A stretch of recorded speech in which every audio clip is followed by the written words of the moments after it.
¿Qué tal? ¿Cómo están? Les saluda con muchísimo afecto, como siempre, Daniel Gershenson, @alconsumidor en Twitter, y esta es una edición más de La Cuadratura del Círculo, un espacio por y para ciudadanos aquí en Rompeviento Televisión por Internet.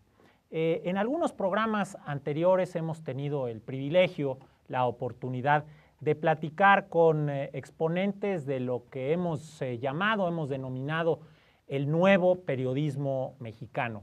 Y hoy nos acompaña Álvaro Delgado, periodista, reportero de Proceso. Tendremos pues una hora para poder platicar ampliamente con él sobre lo que nos espera en México en el año 2015 a la luz de las elecciones intermedias.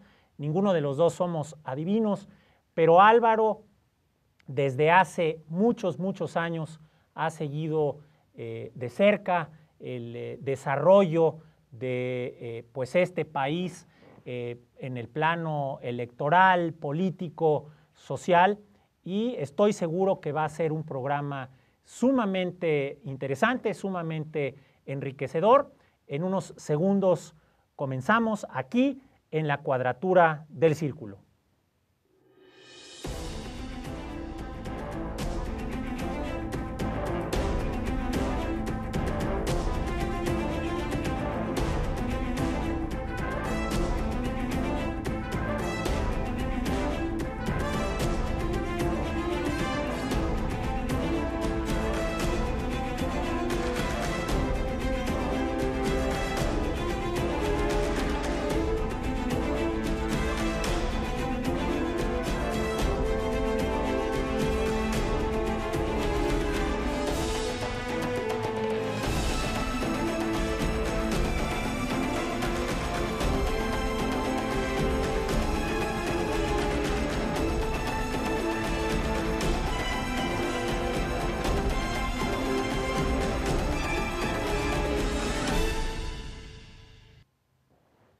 Pues sí, aquí estamos de regreso en La Cuadratura del Círculo. Yo soy Daniel Gershenson, @alconsumidor, y hoy nos acompaña Álvaro Delgado, un excepcional periodista mexicano. Álvaro, muchísimas gracias.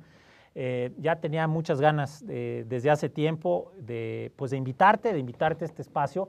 Y bueno, pues sin mayor preámbulo me gustaría hacerte un par de preguntas, digamos, más genéricas antes de entrar en materia y de platicar sobre los tres partidos principales en México.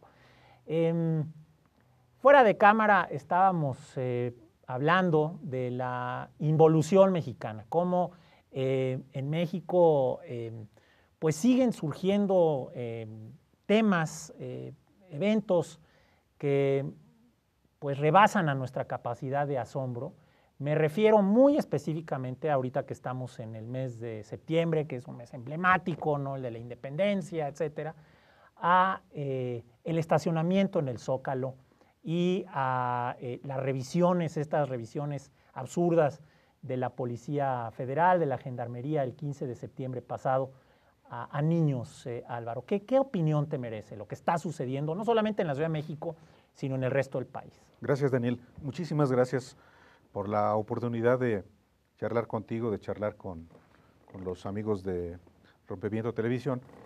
Y bueno, naturalmente que como ciudadano y también como padre de familia, lo que aconteció la noche del 15 en el Zócalo me parece inaceptable. En particular, la manera como policías federales cachean, agreden. Tenemos aquí algunas fotos, no sé si la gente de producción, perdóname, Álvaro, Sí. te interrumpí, para que se pueda ver, digo, creo que se conoció la historia.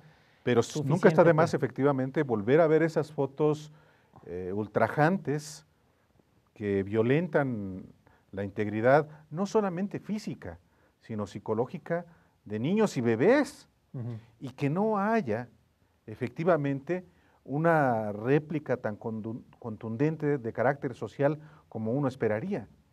Sí, queda uno enfurecido después de ver este tipo de conductas, y lo que creo que va a ocurrir, en este episodio es lo que ya ocurre casi con cualquier comportamiento de parte de los poderes públicos, la impunidad. Y la normalización. ¿Existe la posibilidad de que esto se vuelva cotidiano, Álvaro? Pues es que ya es cotidiano, Daniel. Hay ya un patrón de comportamiento por parte de la clase política, no solamente la clase política en general, yo diría yo la élite, sino en particular la élite priista. Ha habido una sucesión de escándalos de parte de personajes que forman parte de esta élite, incluyendo las hijas de Enrique Peña Nieto, la hija del ex procurador del consumidor, justamente con expresiones que tienen que ver justamente con comportamientos como los que vimos el 15 de septiembre en el Zócalo. Es algo así como sí y qué. Yo puedo hacer lo que me venga en gana y no va a haber ninguna consecuencia. Ese es, creo, ya un patrón muy consolidado en México, lamentablemente, sin que exista, pienso yo, una contundente respuesta de la sociedad para evitar que eso pueda volver a repetirse. Hay un escándalo tras otro y pareciera que ya es parte de la cotidianidad en este país. Álvaro, los contrapesos institucionales, por ejemplo, esta fue, digamos, la segunda infamia en 2 semanas. Pienso en el uso del Zócalo, que se ha, pues que es el espacio ciudadano por excelencia en una ciudad que con cierta justeza presume de avances sociales importantes. El Zócalo, este Zócalo acordonado por la administración actual de Miguel Ángel Mancera, en donde la gente realmente no ha podido pues disfrutar del espacio, caminar como lo hacíamos antes, cedido para que los amigos de Peña Nieto, los empresarios, los miembros del gabinete y sus guaruras utilicen la plancha como un vil estacionamiento. Es parte de lo mismo, es parte de ese patrón, sí y qué. El titular del Ejecutivo Federal puede ordenar, y si no él, alguno de sus subordinados, lo mismo da, la responsabilidad fundamental es del jefe del Ejecutivo, y no hay, en efecto, una conducta de dignidad por parte de la autoridad del Distrito Federal. ¿Por qué, Álvaro? Porque hoy, en la Ciudad de México, lamentablemente, tenemos a un jefe de gobierno como un regente de la ciudad, ¿no? Con un servilismo que no se había visto con ninguno de los jefes de gobierno electos desde 1997. Sí, a eso iba. Es como si fue, es que es indistinguible de un regente de los años 70. Efectivamente, es en los hechos un regente, un personaje, Miguel Ángel Mancera, al servicio hoy del titular del Ejecutivo. Sí es cierto. Hoy en la Constitución está establecido que el presidente de la República es al mismo tiempo jefe de Estado. Pero el jefe de gobierno del Distrito Federal no es su empleado. Fue electo por los ciudadanos del Distrito Federal. Así es. Y aun cuando no existe una constitución propiamente dicha en el Distrito Federal, todavía se nos cataloga a los habitantes de la Ciudad de México como de segunda, hay un estatuto de gobierno que le confiere al jefe de gobierno del Distrito Federal un nivel de autonomía ante el titular del Poder Ejecutivo. Pero aunque no fuera así, el jefe de gobierno debe tener la gallardía, la dignidad de poder, aún con respeto, colocarse ante al titular del Ejecutivo para defender los intereses de la ciudad. Y esto no ha ocurrido con Miguel Ángel Mancera. No es solamente un regente, como en apariencia lo es todavía peor. Es una señal de retroceso en la Ciudad de México, en muchísimos otros aspectos. Hoy está discutiéndose un proyecto de reforma política que me parece va a ser otra simulación, otra tomada de pelo, otro signo de involución política como hay muchísimos en todo el país, lamentablemente. Y siguiendo ese orden de ideas, Álvaro, ¿qué se sabe de esta reforma que, bueno, pues que está defendiendo a capa y espada Mancera? Mira, supuestamente esta reforma política es el resultado de un comportamiento civilizado, respetuoso, de colaboración entre la autoridad del Distrito Federal y la autoridad federal, y también a nivel de los poderes legislativos. A la Ciudad de México le han regateado durante muchos años una reforma política que le dé a la Ciudad de México la estatura que merece, no solamente su capacidad productiva, sino la evolución política que tienen sus habitantes. Y eso se lo ha regateado, si no los gobiernos del PAN, como ocurrió, por ejemplo, en el sexenio pasado y en el antepasado, ha sido también los gobiernos del PRI. Ahora ha habido la promesa de que, existe la promesa de que se va a aprobar una reforma política.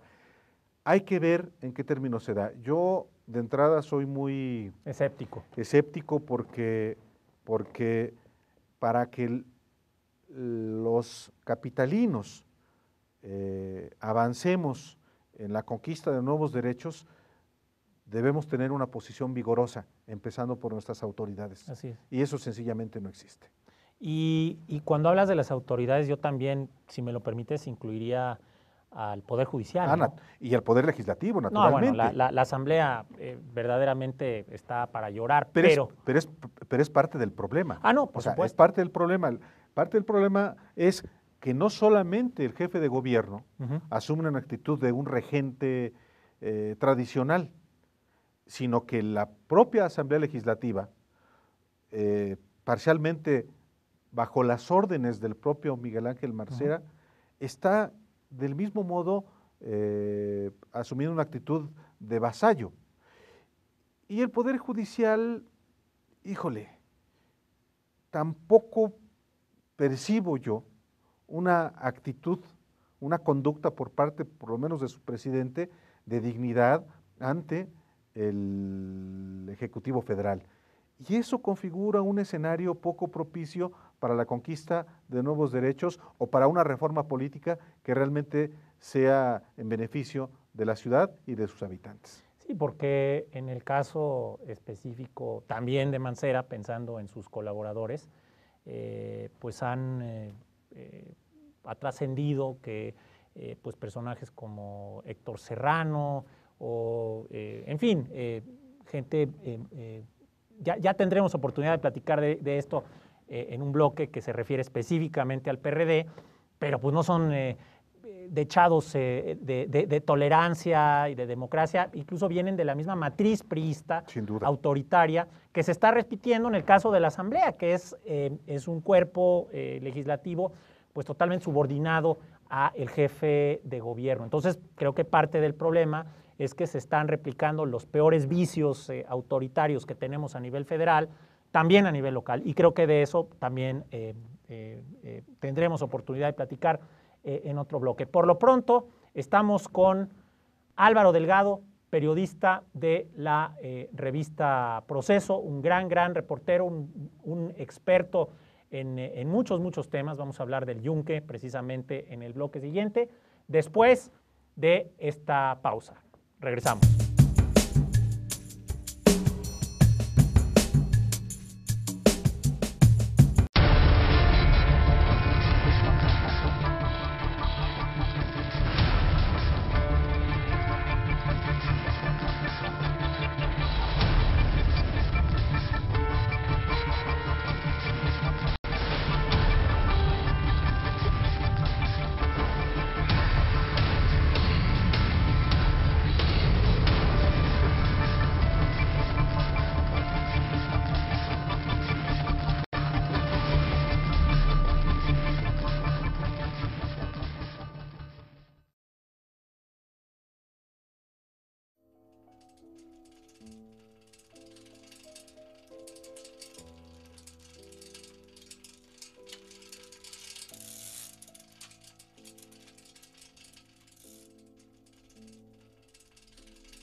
Estamos aquí de regreso en la Cuadratura del Círculo por Rompeviento Televisión por Internet. Yo soy Daniel Gershenson, @alconsumidor en Twitter, y hoy tenemos el gusto de contar con la presencia de don Álvaro Delgado, @Álvaro_Delgado en Twitter, periodista de la revista Proceso. Álvaro, tú has escrito bastante sobre, vamos a hablar del PAN un poquito, vamos a centrarnos en los principales partidos políticos de México, tratando de discernir qué es lo que va a pasar en el 2015. Y en el caso del PAN tú lo has seguido muy de cerca, sobre todo al Yunque. ¿Por qué no nos explicas un poco en qué consiste esta organización un tanto cuanto misteriosa? Mira, efectivamente yo tengo ya, en Proceso estoy cumpliendo el próximo mes, en noviembre, 20 años. Felicidades. En Proceso. Y estos 20 años en Proceso han sido fundamentalmente dedicados a la cobertura de asuntos de carácter político electoral. Antes en el Universal, donde trabajé prácticamente 5 años, también me dediqué a asuntos políticos. Y en esta larga marcha de la actividad informativa, siempre me llamó la atención un partido político en especial, el PRI. Perdón, el PAN. Y que como están las cosas, ya todos los partidos se parecen al PRI, Álvaro. Sí, entonces, esa es la gran victoria cultural. Sí, la victoria cultural es la del PRI. Entiendo tu confusión, pero bueno. Y claro, le di cobertura también a la izquierda, le di cobertura también al PRI, pero en el caso específico del PAN, por toda su historia, por toda sus principios, su doctrina, siempre me llamó la atención, y fortuitamente después, como parte de esta cobertura, yo me enteré de la existencia de una organización secreta en el PAN, que pensé yo inicialmente estaba circunscrita solamente al Bajío mexicano, en particular en Guanajuato, que fue donde yo por primera vez supe de ella, y hice lo que tiene que hacer cualquier periodista. Investigar. Preguntar.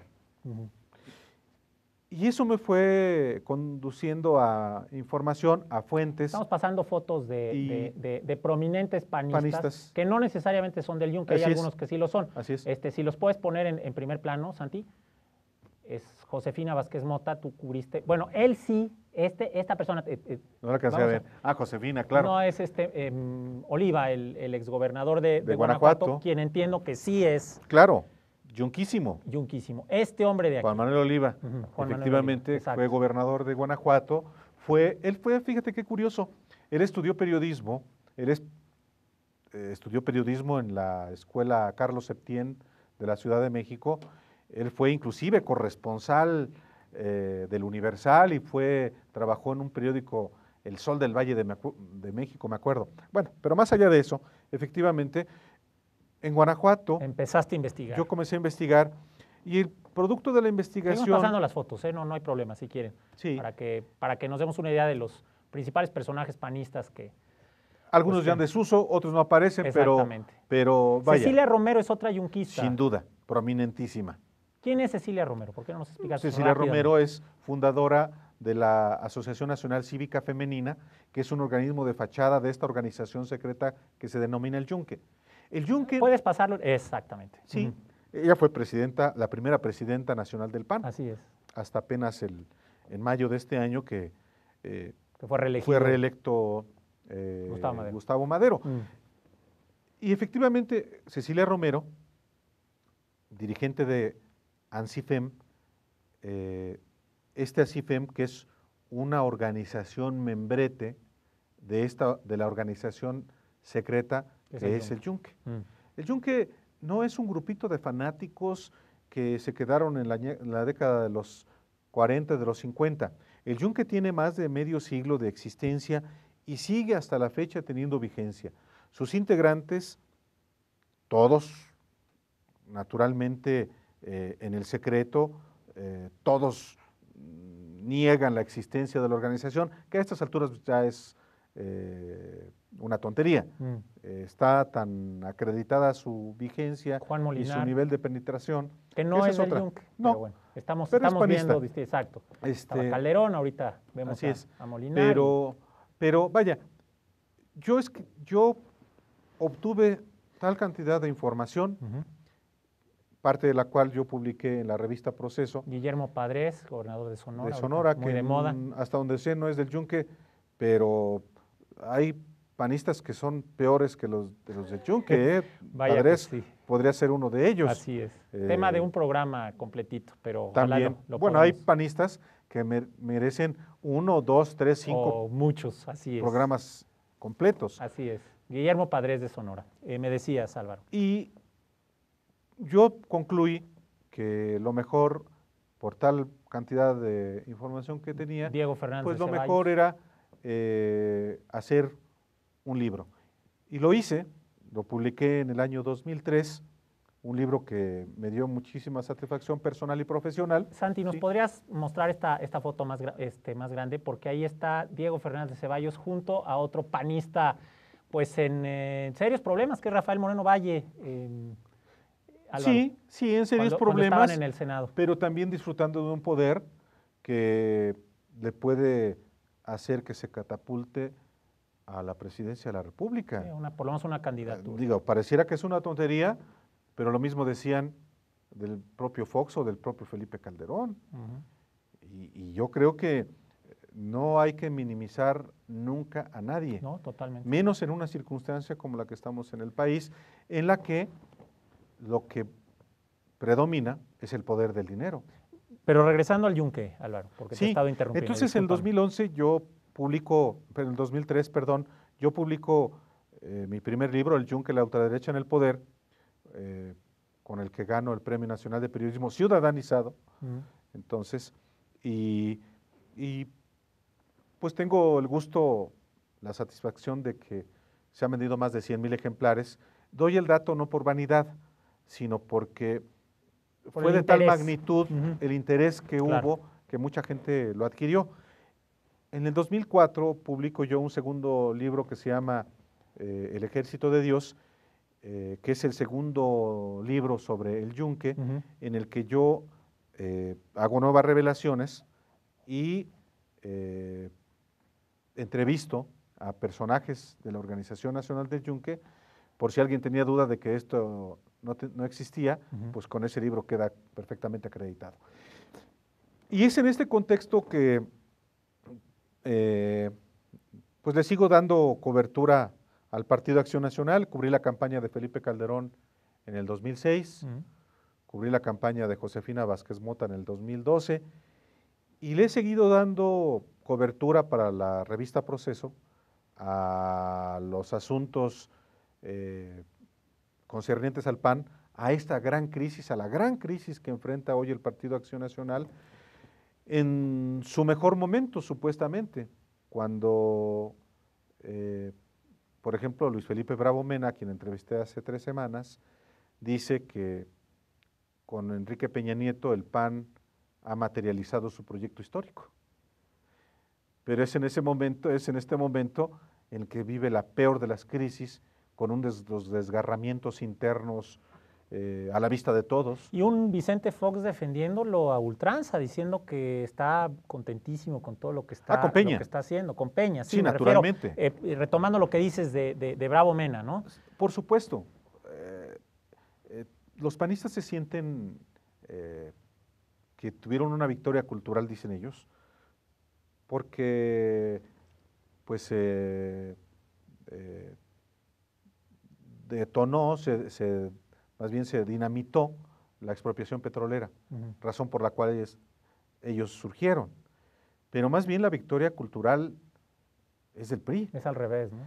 Los comportamientos, las prácticas, las conductas del PAN son plenamente las del PRI y en muchos sentidos peores. Álvaro, nos ayuda el tener un partido de derecha tan desacreditado. ¿Tiene futuro un PAN pues más ciudadano o eso de plano se acabó y lo que quedan son pues vestigios de algo que difícilmente va a prosperar? Son dos cosas. Una, ayuda a la sociedad mexicana, ayuda a los mexicanos tener un partido de derecha como el PAN en una crisis como la que vive. Naturalmente no, como no le ayuda que esté también en crisis un partido como el PRD. Del que vamos a platicar en un rato. Claro, y el propio PRI, y el propio PRI no le ayuda a la sociedad y menos al régimen político vigente el tener partidos así y menos un partido como el Partido de Acción Nacional. Pero el otro aspecto que me decías. En 30 segundos o menos, Álvaro, perdón. Porque no, está bien, está muy bien, ahorita le continuamos. Perfecto. Pero, sin duda, el problema del PAN es el que va a seguir, lamentablemente, profundizándose en su crisis. No se ve que pueda tener una mejoría. Pues estamos con Álvaro Delgado, estamos platicando de pues el futuro inmediato, sobre todo de cara a las elecciones del 2015, del 2014, del 2015, me estoy equivocando. Vamos a una pausa y regresamos, perdón. De repente me confundí, no. Yo me llamo Eusebia Gómez. Esta finca la comenzamos hace ya como 10 años. Bueno, es integral forestal. De forestal tiene árboles maderables, pero de fruta tiene mango, guayaba, piña, naranja. Tenemos muchos tipos de fruta. Y en el patio tenemos los hortalizas, unos conopónicos chiquitos, pero nos da para abastecer. Ahí sembramos de todo un poquito. Mi nombre es Juan Ortiz Pérez. La finca partió de un proyecto, el proyecto de la finca de forestales en la montaña, después de haber pasado o en fases de periodo especial, ¿no? Se buscaban alternativas para buscar las formas de vida del campesino. Y nos cogió un poco desamparados porque no se sembraba ni nada y al llegar bastante apretado que se pasó. Nos obligó a buscar alternativas para poder sobrevivir porque realmente por la vía que entraban las cosas se dejó de entrar, no fue alimentando, entonces buscar alternativas para poder sobrevivir por medio de los propios, de uno que buscar los propios alimentos. Esto sirvió a la gente para que aprendieran muchas cosas. Yo digo que nosotros aprendimos con el periodo especial, porque por ejemplo el imperio, ¿no?, estaba celebrando porque nos íbamos a derrumbar. Y yo diría que lo que celebramos fue nosotros porque aprendimos con eso. Nos dio una lección que nos enseñó a hacer cosas que nunca lo habíamos hecho. Estamos más fortalecidos. Yo creo que sí, que todos los campesinos viven bien. Porque tú no vas a sacar a un campesino que no tenga que comer.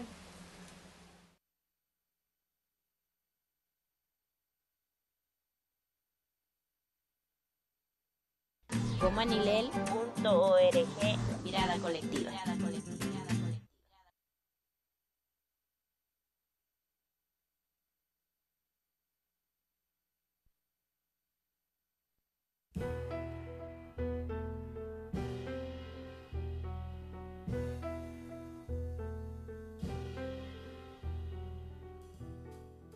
Bueno, creo que la información que ofrecen, por ejemplo, las dos grandes compañías que pueden ser Televisa y TV Azteca es muy parcial. No creo absolutamente nada de lo que dicen. Ya estamos en un país que no creemos nada, ¿sí? Julio Altino. Bueno, yo tengo una idea que son monopolizados, deberían ser para todos, están muy controlados, entonces eso no me parece buena idea. Que para empezar no me gustan y no les creo. Hay veces que dicen, por ejemplo, aquí en el mercado que se quemó y hay muchas cosas que dijeron en las noticias y no eran ciertas. Pues ya ves que manipulan todo, Televisa. Pero lo que no me gusta es mucho el amarillismo. Poco creíbles. Pues el medio masivo de comunicación lo primero que debe tener pues es el valor, ¿no?, para no callar las verdades. ¿Rompeviento? ¿Rompeviento? Estate quieto, algo así. Pues sí, no sé decir, cosa de rompeviento así nada más. Bueno, es como una defensa ante un ambiente muy hostil. Como pues algo que va como revolucionar, algo pues positivo. ¿Rompeviento? Sí, ¿no? Es un rompeviento, es algo, ¿no? O sea, como, no sé, pues... Un aparato, no sé. Pues rompeviento es como ese objeto que me va a permitir avanzar, ¿no? Rompeviento sería...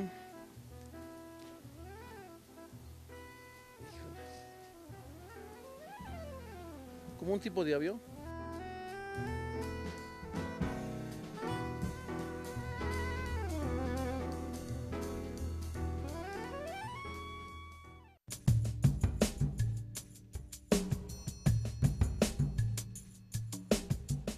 De regreso aquí, en la cuadratura del círculo, nos confundimos un poquito con las fechas, pero no, las elecciones van a ser el año entrante, en el año 2015. Y bueno, estábamos platicando con Álvaro Delgado, periodista de la revista Proceso. Álvaro, el PAN de alguna manera se volvió tu especialidad, ¿no? El yunque, sí. Pero también los otros partidos. Y me gustaría pues que habláramos de los ganadores, de los que están pues hasta el momento ganando la partida, los que llegaron, regresaron a tambor batiente a Los Pinos, los que obtuvieron pues grandes victorias, el Pacto por México.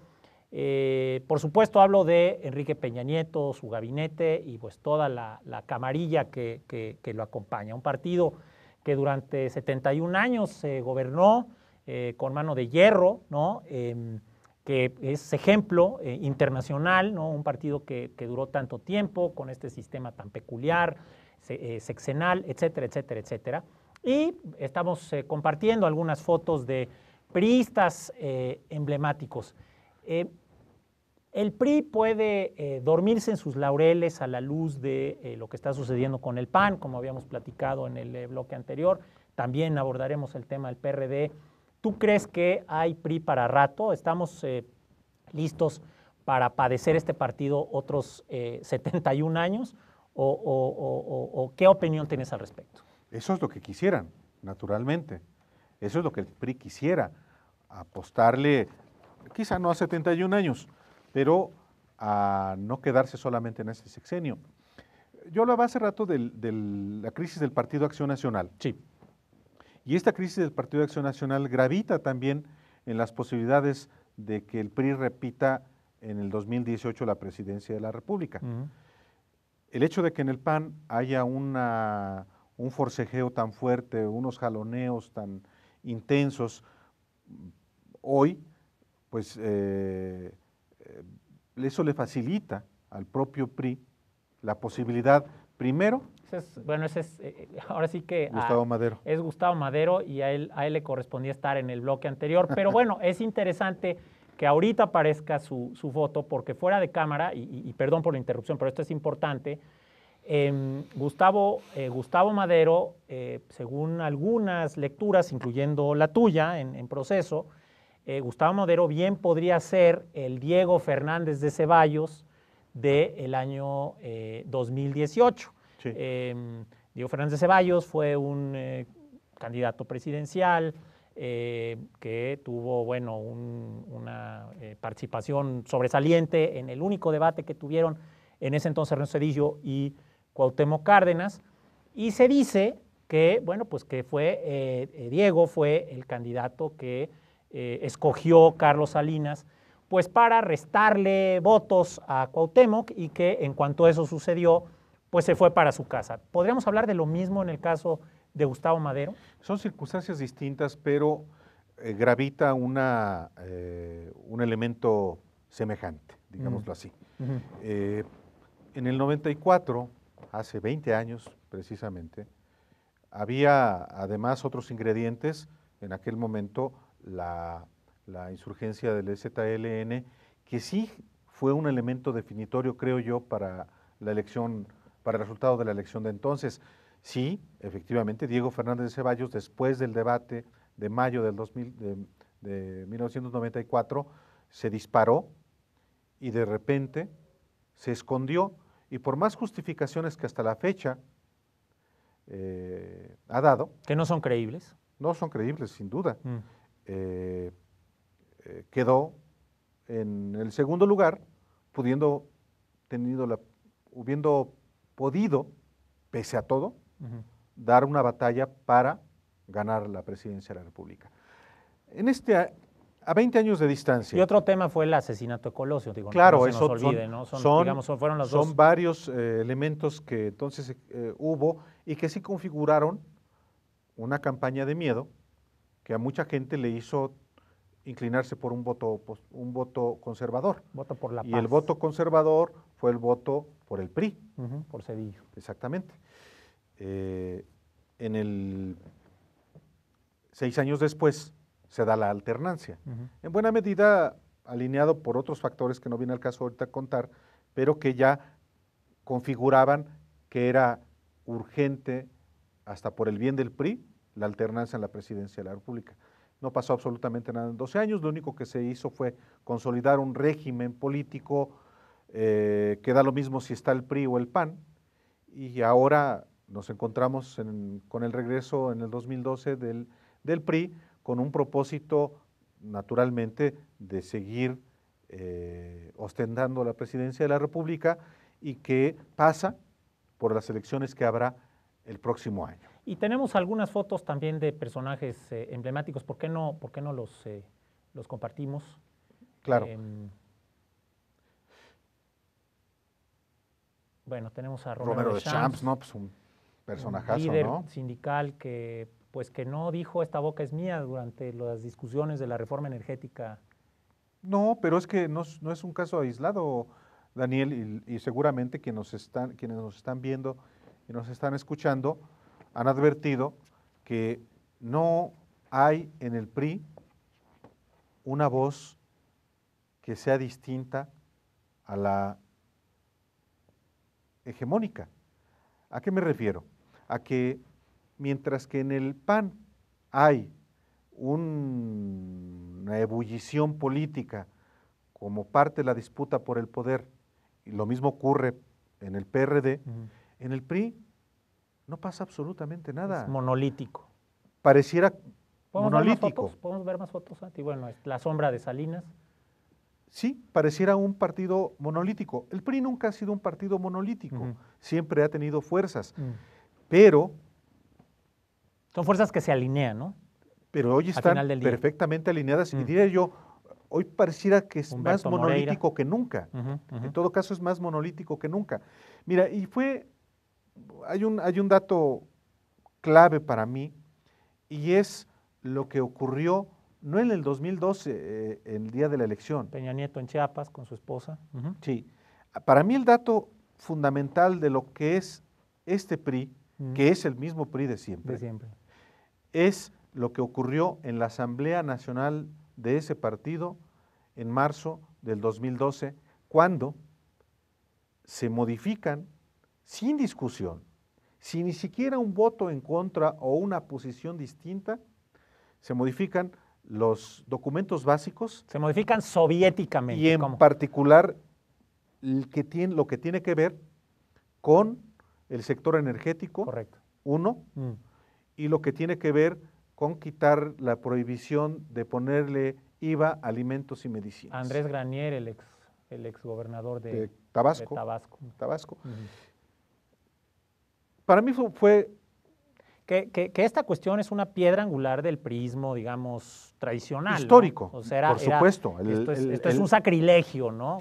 Ya no lo es, ya no lo fue, entonces no podía esperarse una conducta distinta ya después de las elecciones, ya con Peña propiamente en el ejercicio del poder, y la instrucción estaba dada. Erubiel Ávila y Roberto Borge de Quintana Roo. Bueno, pues son de los ejemplares de este PRI, que absolutamente subordinado al gran Tlatuani, que es el presidente de la República, y que eventualmente, por ejemplo, en el caso de Erubiel Ávila, puede ser echado del gobierno estatal, incorporado al gabinete federal, que sin ningún problema, y nadie va a decir absolutamente nada. Hoy mismo Erubiel Ávila, gobernador del Estado de México, es un florero.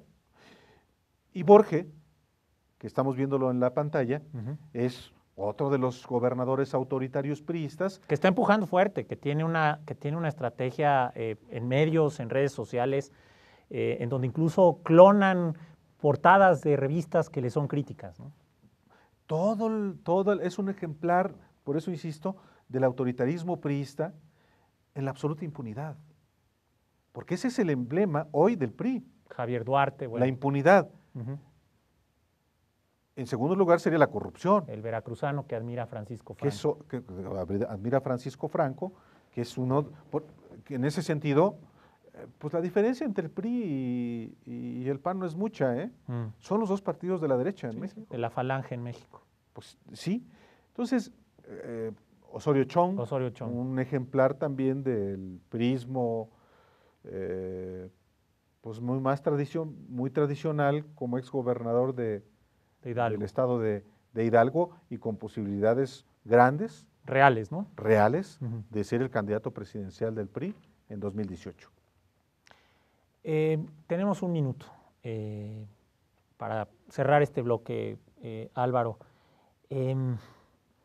¿Vuelta a las raíces o el PRI que tenemos enfrente es, habida cuenta de que incorpora elementos de lo que fue el prismo antes, es como un PRI reloaded, es un PRI de cuidado porque ya entiende cómo funcionan estas nuevas tecnologías? ¿Qué crees?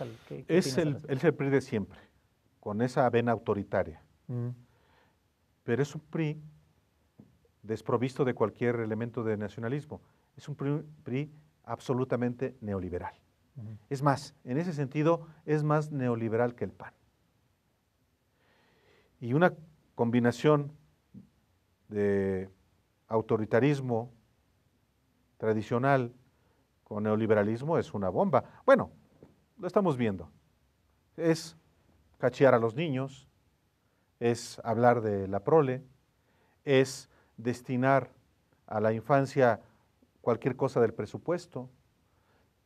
A los derechos humanos. ¿Esos a quién le importan? Álvaro, tenemos que pasar a la pausa. Esta plática está muy, muy interesante, pero bueno, el tiempo es implacable. En unos segundos regresamos.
Pues sí, estamos de regreso aquí.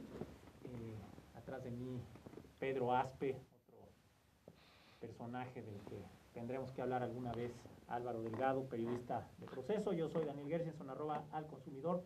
Y bueno, esta parte final, esta conclusión, este último bloque, me gustaría dedicárselo un poco a una izquierda pues muy fracturada, que a veces ni siquiera parece izquierda. No sé así si es, así es. Álvaro. Estoy de acuerdo. ¿Y cuáles son los prospectos de esta izquierda, tanto en el Distrito Federal, aquí en la capital de la República, como en el resto del país, a la luz de que, bueno, pues surgió el Movimiento Renovación Nacional, Morena, que pues va a competir, si no en igualdad de circunstancias, pues bajo la sombra de una figura pues importante como lo es Andrés Manuel López Obrador? ¿Qué pasa con la izquierda y qué se puede esperar de esa izquierda muy desdibujada, en perpetuo conflicto en 2015?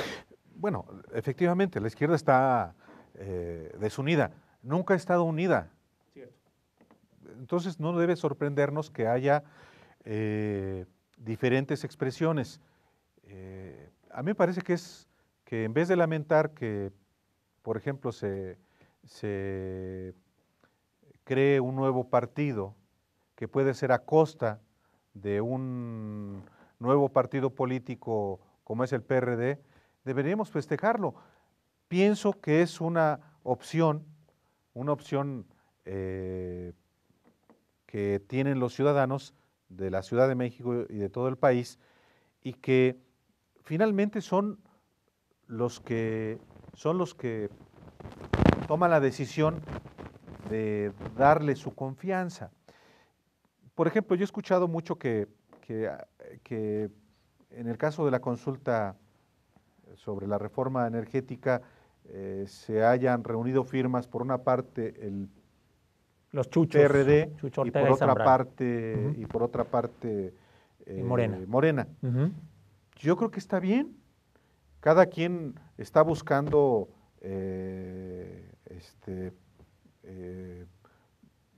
persuadir a los ciudadanos y posicionarse, de ¿no? de que pueden representar mejor justamente a esos ciudadanos. Si ya se tomó la determinación de que cada quien va por su lado, me parece bien.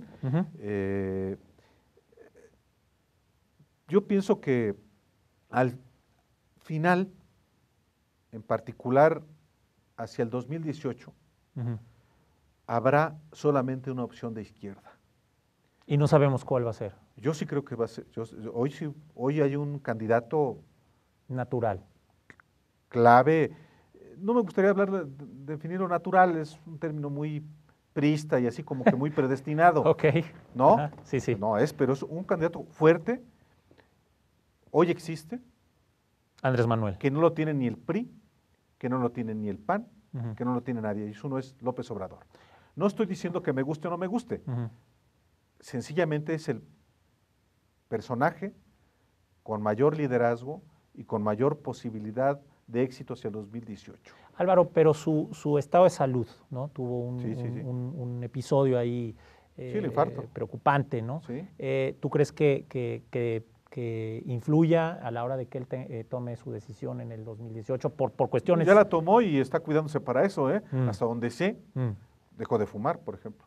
Ya no toma café, se alimenta bien, evita grasas, hace ejercicio. Ya bajó de peso. O sea, cualquier persona que haya sufrido un infarto, lógicamente toma medidas para no morirse en el siguiente, ¿no? Claro, para evitarlo. Claro. Además.